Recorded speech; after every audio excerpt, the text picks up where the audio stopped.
bipolar junction transistor, BJT. BJT is the bipolar junction transistor. Diode देखा था हमने, PN junction बनता था डायोड में।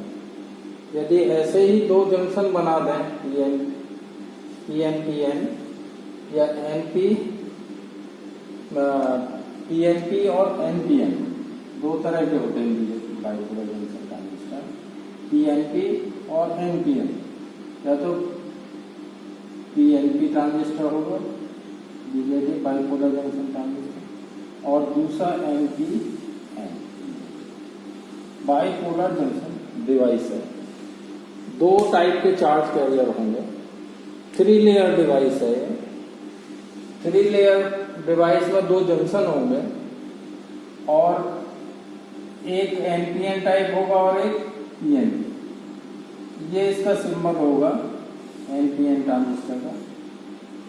एक बेस होगा, एक इमीटर टर्मिनल होगा, एक कलेक्टर। ऐसे ही इसके सिंबल में collector current, emitter current outgoing होगा, या इन्वर्ट दिखाया है वो इमीटर करंट का। ये बेस होगा, ये कलेक्टर, और ये इमीटर टर्मिनल और ये collector terminal. Bipolar junction transistor BJT is a 3 layer 2 junction device. 2 diodes are connected in opposition. 2 diode रहेंगे इसके अंदर, अपोजिशन में कनेक्टेड दिखाई देंगे, और 2 टाइप के चार्ज कैरियर होंगे। इसलिए इसको क्या बोलते हैं हम, बाइपोलर जंक्शन ट्रांजिस्टर। 2 जंक्शन होंगे इसके अंदर। जैसा कि 3 लेयर्स जो बनेंगे, एक इमीटर होगा region, 1 region is emitter and small region is base, comparative larger region is collector. ये बेस इमीटर रीजन होगा, इसको इमीटर रीजन बोलेंगे पहले तो। ये बेस रीजन होगा, और तीसरे रीजन को कलेक्टर बोलेंगे। तीसरा रीजन क्या कहेंगे, कलेक्टर। और यहाँ पे इमीटर टू बेस एक जंक्शन बनना है और कलेक्टर टू बेस एक जंक्शन बनना है। 2 जंक्शन बन रहे हैं यहाँ पे। यदि हमारा एनपीएन ट्रांजिस्टर है तो यहाँ पे मेजॉरिटी कह रहे इलेक्ट्रॉन्स होंगे, इलेक्ट्रॉन्स, और होल्स होंगे बेस के अंदर। कलेक्टर में मेजॉरिटी कैरियर इलेक्ट्रॉन्स होंगे और होल्स होंगे बेस के अंदर। तो ये हमारा एनपीएन ट्रांजिस्टर होगा। एक जंक्शन पीएन ये बन गया और एक ये बन गया। 2 डायोड कनेक्ट है यहाँ पे, एक इमीटर टू बेस ऐसा कनेक्ट है, और कलेक्टर बेस टू इमीटर ऐसे कनेक्ट है। So transistor is a 3 layer 2 junction device having 2 types of charge carrier, electrons and holes. इसलिए इसको हम क्या कहेंगे, बाइपोलर जंक्शन डिवाइस। और 2 डायोड अपोजिशन में कनेक्ट है। इमीटर टू बेस एक डायोड रहेगा, बेस टू कलेक्टर या बेस टू इमीटर एक डायोड, और base to collector another diode. तो 2 डायोड मिला के 3 लेयर डिवाइस बनना है।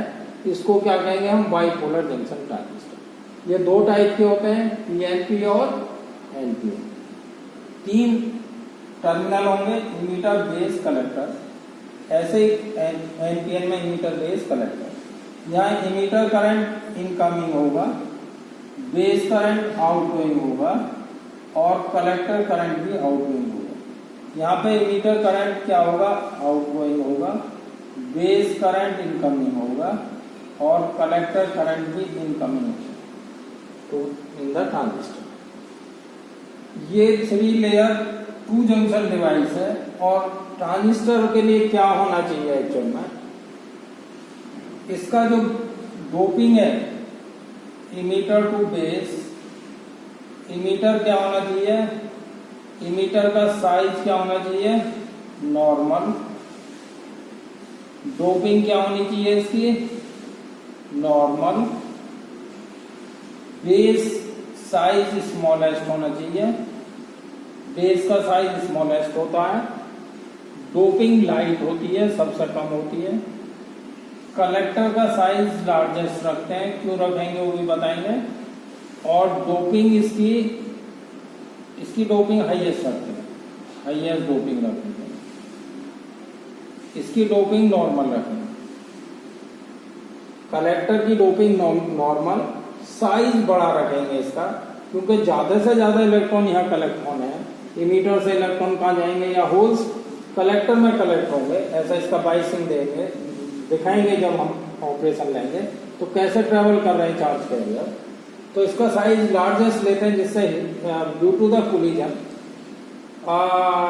जो काइनेटिक एनर्जी है वो कन्वर्ट ना हो हीट एनर्जी में, और जंक्शन में ज्यादा टेम्परेचर ना बढ़ जाए, इसलिए इसका स्मॉल साइज थोड़ा सा ज्यादा रख देंगे।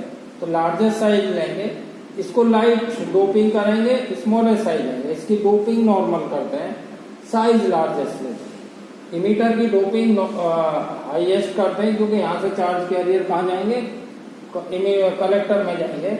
और इसका साइज नॉर्मल रखते हैं, थोड़ा छोटा रखते हैं कलेक्टर से। सो दो टाइप होते हैं ट्रांजिस्टर के, 3 layer 2 junction device having 2 diodes connected in opposition. ये एनपीएन ट्रांजिस्टर है। और यदि यही पीएनपी ट्रांजिस्टर लें हम, तो पीएनपी में मेजॉरिटी कैरियर्स क्या होंगे, होल्स होंगे।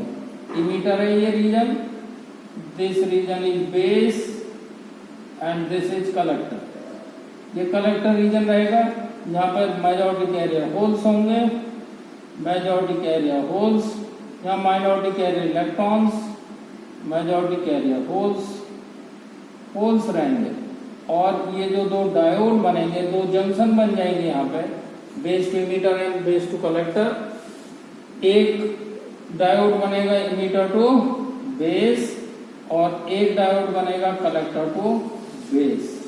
2 diodes now in this fashion, opposition में दोनों diode.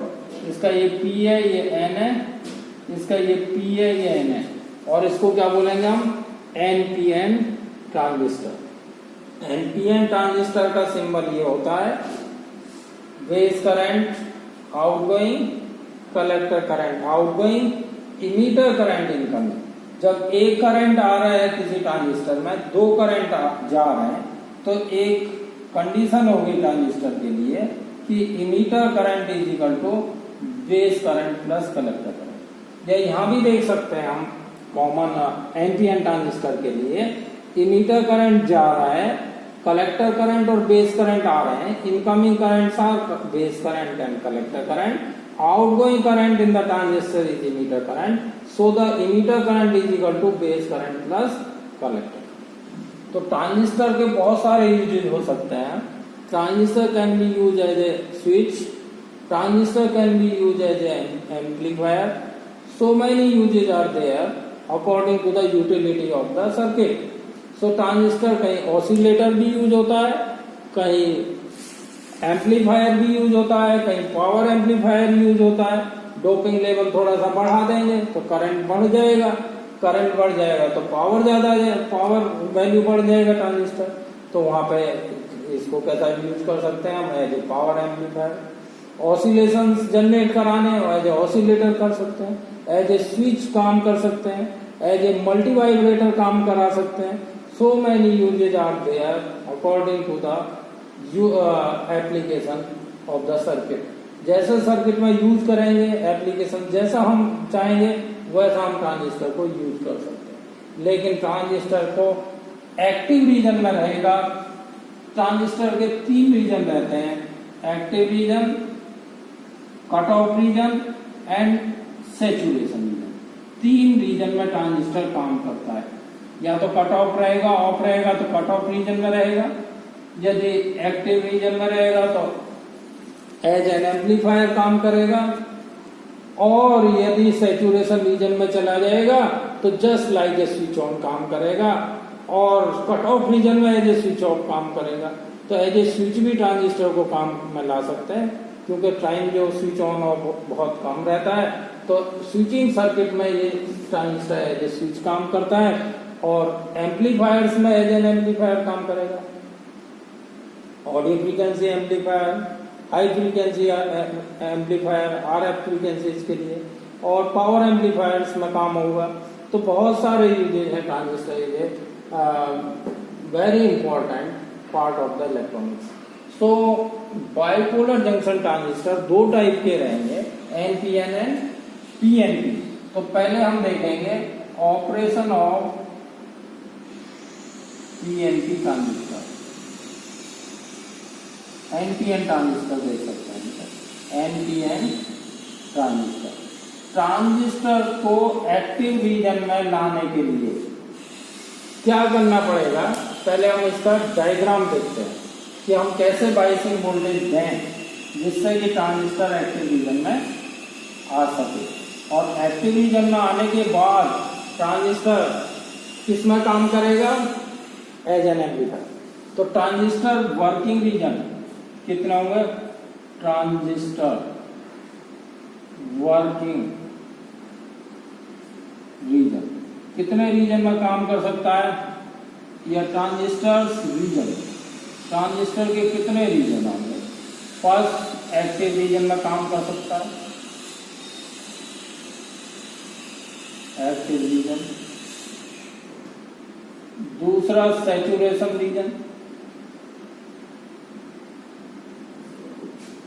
Third cut off region, cut off region. और एक और रीजन होता है उसको ट्रांजिशन रीजन बोलते हैं, जहां के ट्रांजिस्टर ड्यू टू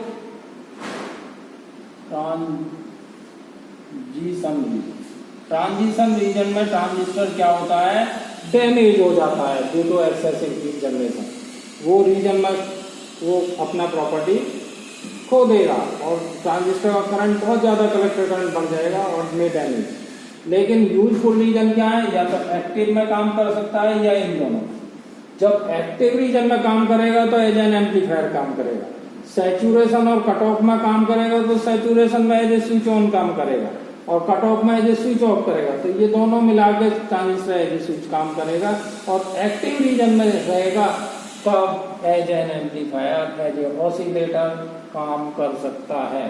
तो एज एन एम्पलीफायर काम करने के लिए देखेंगे कैसे बायसिंग देना चाहिए। तो पहले इमीटर रीजन हमने लिया, बेस रीजन लिया, this is emitter region, this is base region, this is collector region. Here majority carriers are electrons, minority carriers are holes. In the base region, majority carriers are holes. In collector region, majority carriers are electrons and minority carriers are holes. There are two junctions, J1, J2, between emitter to base and collector to base. अब हमारा NPN transistor है तो emitter negative है, इसका मतलब ये negative और ये टर्मिनल भी क्या है, नेगेटिव चार्ज। अब ये डायोड को यदि हम फॉरवर्ड बाइस दे दें इमीटर टू बेस डायोड को, इमीटर टू बेस डायोड को फॉरवर्ड बाइस कैसे दे सकते हैं, जो इमीटर पे वोल्टेज दे रहे हैं उसका पॉजिटिव टर्मिनल बेस को कनेक्ट कर दें और नेगेटिव टर्मिनल कलेक्टर को कनेक्ट कर दें। तो ये जो जंक्शन है emitter to base forward bias हो जाएगा। और यहाँ पे क्या करें, हम इसको क्या करें, यदि हम एन पी को नेगेटिव दें और एन को पॉजिटिव दें तो कलेक्टर टू बेस डायोड क्या हो जाएगा, रिवर्स बाइस, ये वीसीसी देगा। अब ये वोल्टेज देने का बेनिफिट क्या है, ये नेगेटिव टर्मिनल इलेक्ट्रॉन्स को रिपेल करेगा टुवर्ड्स द जंक्शन J1 और कहा जाएंगे ये इन द बेस। और ये जब बेस में पहुंच जाएंगे तो ये पॉजिटिव टर्मिनल बैटरी है, ये अट्रैक्ट करेगा electrons toward the positive terminal. यहाँ पे फोर्स लग रहा है पुश और यहाँ पे लग रहा है पुल, एक दोनों भी फोर्स एक ही डायरेक्शन में। तो मोर एंड मोर इलेक्ट्रॉन्स कहाँ चले जाएंगे, कलेक्टर में। तो इसका मतलब ये हुआ यदि ट्रांजिस्टर को यहाँ से हमने 100 इलेक्ट्रॉन जा रहे हैं और 2% इलेक्ट्रॉन मतलब 2 इलेक्ट्रॉन यहाँ पे यूटिलाइज होंगे बेस में, तो बाकी जो बचे 98 वो एवरी टाइम ऐड हो रहे हैं टू द कलेक्टर। तो स्मॉल सिग्नल को किसमें बना सकता है, large signal, amplifier large signal में कन्वर्ट कर सकता है। वो एक स्मॉल हम 10 मिली वोल्ट देंगे तो उसको 10 वोल्ट या 20 वोल्ट बना देगा या 100 वोल्ट बना देगा। ये किसका काम है? ट्रांजिस्टर जब एक्टिव रीजन में काम करेगा एज एन एम्पलीफायर। तो ट्रांजिस्टर को एक्टिव रीजन में जाने के लिए क्या होना चाहिए? Emitter to base junction should be forward bias, collector to base junction should be reverse bias. जब यहाँ इलेक्ट्रॉन लेफ्ट में जा रहे हैं तो इमीटर करंट कहाँ जाएगा? राइट में, opposite to the flow of electrons. यहाँ पे इलेक्ट्रॉन आउटवर्ड आ रहे हैं तो कलेक्टर करंट कहाँ आएगा? इनवर्ड। इसका मतलब कलेक्टर करंट ऐसे जा रहा है, इमीटर करंट ऐसे जा रहा है। और पोल्स हमारे कहाँ आ रहे हैं? ऊपर जा रहे हैं, रिपेल कर रहे हैं, तो बेस करंट भी किधर जाएगा? अपवर्ड जाएगा। तो ये बेस करंट है, ये कलेक्टर करंट है और ये इमीटर करंट है। तो base current incoming, collector current also incoming, emitter current is outgoing. तो इसका मतलब ट्रांजिस्टर को एक्टिव रीजन में आने के लिए पहला कंडीशन क्या है? Transistor to take transistor in active region or as an amplifier or as an amplifier। Transistor को एज एन एम्पलीफायर वर्क करने के लिए क्या करना चाहिए? First condition is emitter to base junction forward bias. Emitter to base junction को क्या होना चाहिए? फॉरवर्ड बाइस। ये यदि फॉरवर्ड बाइस है और कलेक्टर टू बेस जंक्शन को रिवर्स बाइस होना चाहिए, should be reverse bias. And third condition is emitter current हमेशा किसके बराबर होना चाहिए? Base current plus collector current. These are three conditions which should be obeyed by the transistor if it is in active region or as an amplifier working। यदि transistor amplifier की तरह work कर रहा है तो उसको तीन कंडीशन फुलफिल करने होंगे। और ये तीन कंडीशंस क्या हैं? ट्रांजिस्टर का emitter to base junction should be forward bias and collector to base junction should be reverse bias and emitter current is equal to base current plus collector current. और यदि हम दोनों जंक्शन को forward बाइस दे दें, emitter to base junction भी और collector to base junction, तो ट्रांजिस्टर सैचुरेशन रीजन में चला जाएगा। क्योंकि बहुत सारे चार्ज कैरी इलेक्ट्रॉन्स कहाँ कलेक्ट हो जाएंगे? बेस में जाके। क्योंकि ये नेगेटिव टर्मिनल इधर से रिपेल करेगा, ये भी रिपेल करेगा और more and more electrons are concentrated in the base region. तो चार्ज बहुत ज्यादा इकट्ठे हो जाएंगे, सैचुरेशन रीजन में पहुंच जाएगा। और सैचुरेशन रीजन में जो वैल्यू है रेजिस्टेंस का वो कम हो जाएगा, कलेक्टर करंट बहुत ज्यादा आएगा। तो collector to emitter voltage by the collector current ratio becomes very small value. और वो कैसा काम करने लगेगा? Just like a switch on. और यदि हम दोनों जंक्शन को क्या दे दें? यहाँ फॉरवर्ड बाइस दे रहे हैं और यहाँ इन दोनों को क्या दे दें? रिवर्स बाइस अप्लाई करा दें दोनों जंक्शन पे। या इसका मतलब ये हो गया base to emitter junction reverse bias and collector to base junction also reverse bias, then transistor goes to cut off reason.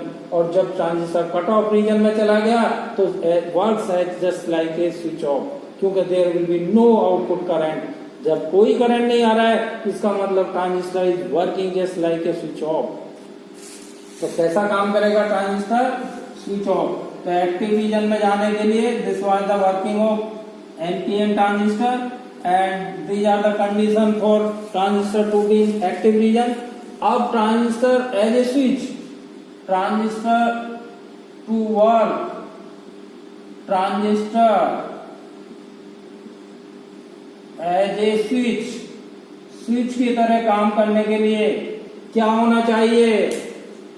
Emitter to base diode forward bias, emitter to base junction should be forward bias and second collector to base junction should be forward bias.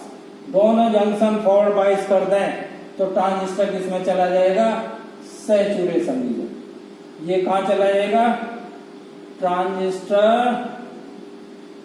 Goes in saturation region और works as a switch on, switch on की तरह काम करेगा, on switch होगा इस time पे। और second क्या कर सकते हैं? एज ए स्विच करने के लिए first emitter to base reverse bias, emitter to base क्या दे दें? Reverse bias. Collector to base भी क्या दे दें? Reverse bias. तो कलेक्टर का आउटपुट करंट क्या हो जाएगा? 0। तो यहां पे transistor works as a switch off की तरह काम करेगा। ये स्विच सैचुरेशन में स्विच ऑन काम करता है और कट ऑफ में एज ए स्विच ऑफ काम करेगा। तो ये स्विचिंग सर्किट में हमारी एप्लीकेशन कंडीशंस काम आएंगे। This is another subject in the electronics electrical branches. ये switching circuit is the different subject. वहां पे ट्रांजिस्टर एज ए स्विच काम करता है, मल्टी वाइब्रेटर आएंगे और बहुत सारे इसके कंडीशंस आएंगे, डिफरेंट सर्किट्स आएंगे। तो वहां पर देखेंगे कि एज ए स्विच कैसे काम करना है। Now in this subject analogue electronics transistor works in the active region और एज एन एम्पलीफायर। अब ये सब्जेक्ट में ट्रांजिस्टर काम कैसा करेगा? एज ए स्विच और एज ए एक्टिव रीजन में काम करेगा। ये एनालॉग इलेक्ट्रॉनिक सब्जेक्ट में एज एन एम्पलीफायर काम करेगा। तो ट्रांजिस्टर हमेशा किस में रहेगा? एक्टिव रीजन में। तो दूसरा operation working of PNP transistor, working of PNP transistor. PNP transistor कैसे काम करता है? पीएनपी ट्रांजिस्टर में emitter base collector, emitter is the majority carriers are holes, in base majority carriers are electrons and in the collector region holes, majority carrier holes होंगे यहाँ पे collector reason में और बेस रीजन में। 2 junction ये होंगे। अब यहाँ भी पॉजिटिव चार्ज है तो P को पॉजिटिव, N को नेगेटिव दिया तो ये डायोड फॉरवर्ड बाइस हो जाएगा। Emitter to base junction forward bias लेंगे और यहाँ पे पॉजिटिव है तो ये नेगेटिव देंगे यहाँ पे और ये नेगेटिव टर्मिनल यहाँ अप्लाई कर दिया P रीजन को। This is PNP transistor. P side को नेगेटिव दे रहे हैं और N साइड को पॉजिटिव। तो ये क्या हो गया? रिवर्स बाइस हो गया। डायोड ये जंक्शन कैसा हो गया? Forward bias and this junction is reverse bias. हमेशा ट्रांजिस्टर को एक्टिव रीजन में रखने के लिए emitter to base forward bias and collector to base reverse bias देते हैं। और ये पॉजिटिव टर्मिनल होल्स को रिपेल करेगा, होल जाएंगे टुवर्ड द जंक्शन J1 और इधर ये नेगेटिव टर्मिनल अट्रैक्ट करेगा होल्स को। इसका मतलब इमीटर करंट होल्स कहां जा रहे हैं? आउटवर्ड। तो इमीटर करंट कलेक्टर करंट भी क्या होगा? आउटवर्ड। अब होल्स कहां जा रहे हैं? यहाँ पे इनवर्ड जा रहे हैं तो इमीटर करंट क्या होगा? इनवर्ड होगा। अब यहाँ पे इलेक्ट्रॉन्स क्या कर रहे हैं? ऊपर जा रहे हैं तो बेस करंट जाएगा, रिपेल कर रहा है नेगेटिव टर्मिनल तो बेस करंट आउटवर्ड आएगा। तो यहाँ पे बेस करंट आउटवर्ड होगा, कलेक्टर करंट आउटवर्ड होगा, इमीटर करंट इनवर्ड होगा। यदि यहाँ से 100 इलेक्ट्रॉन गए, 2 इलेक्ट्रॉन यहाँ यूटिलाइज हो गए तो बाकी 98 बचे, तो वो इसको मल्टीप्लाई कर रहे हैं। तो इसका मतलब क्या हो रहा है, as an transistor working as an amplifier. और यहाँ भी emitter current is equal to base current plus collector current. Emitter to base junction यहाँ भी क्या लेंगे, forward bias. Collector to base junction क्या लेंगे, रिवर्स बाइस। अब ये 3 टर्मिनल हो गए ट्रांजिस्टर के, 3 टर्मिनल डिवाइस है ट्रांजिस्टर। और एनपीएन का सिंबल मैंने बताया था, पीएनपी का बताया था। एनपीएन में इमीटर करंट बाहर की तरफ आएगा, collector current base current invert होंगे। ये कलेक्टर करंट, ये बेस करंट, ये बेस टर्मिनल, ये कलेक्टर और ये इमीटर टर्मिनल। और इमीटर करंट क्या होगा, आउटगोइंग। अब यहाँ पे 3 टर्मिनल्स हैं ट्रांजिस्टर में। तो ट्रांजिस्टर को जब यूज करेंगे हम, तो एक टर्मिनल को यदि हम ग्राउंड कर देंगे तो उस टर्मिनल के नाम के ऊपर हम उसको बोल देंगे कॉमन बेस। यदि बेस को कॉमन किया तो कॉमन बेस ट्रांजिस्टर। यदि हमने बेस को इनपुट आउटपुट दोनों के लिए कॉमन किया, जैसा कि हम यहाँ इमीटर को कॉमन कर दें, ग्राउंड कर दें, इमीटर को हमने ग्राउंड कर दिया, this is common for input and output. यहाँ इनपुट देंगे बेस टू इमीटर दे रहे हैं यदि, और कलेक्टर टू इमीटर आउटपुट ले रहे हैं। Now this emitter terminal is common to input and output both the side. तो इसको क्या कहेंगे हम, कॉमन इमीटर ट्रांजिस्टर। बेस को कॉमन कर दें, ऐसे ही हम ऐसा डायग्राम बना दें, हम इस तरह का डायग्राम बना दें। बेस को हम कॉमन कर दें to input and output side. इसका मतलब इमीटर टू बेस जो वोल्टेज होगा वो ये इमीटर करंट इनपुट करंट होगा, और कलेक्टर टू बेस जो वोल्टेज होगा वो आउटपुट वोल्टेज होगा, और कलेक्टर करंट क्या होगा, आउटपुट करंट होगा। Now base is common to input side and output side, so this is common base, this is common emitter transistor, this is common base configuration. ऐसे ही common collector भी कर सकते हैं हम। कलेक्टर को कॉमन कर दें तो इनपुट एंड आउटपुट साइड, ऐसा। इसको इमीटर फॉलोवर भी कहते हैं, क्योंकि इमीटर करंट फॉलो कर रहा है बेस करंट को। Output current is following the base current. This is VBC voltage, और ये VEC voltage output. Output current emitter current, base emitter current output current is following input current. तो इसको क्या कहते हैं, इमीटर फॉलोवर या common collector transistor, CC configuration. CC, CB, CE, CE common emitter, CB common base, CC common collector या emitter follower. ऐसे इसके 3 configuration हम बना सकते हैं, और तीनों कॉन्फ़िगरेशन का हम इनपुट आउटपुट कैरेक्टरिस्टिक देखेंगे, इनके इनपुट इंपीडेंस देखेंगे, इनके आउटपुट इंपीडेंस देखेंगे, इनके करंट गेन देखेंगे, इनके वोल्टेज गेन देखेंगे, इनके पावर गेन देखेंगे, और इनपुट आउटपुट में फेज डिफरेंस देखेंगे किसमें कितना आता है। This will be in next lecture.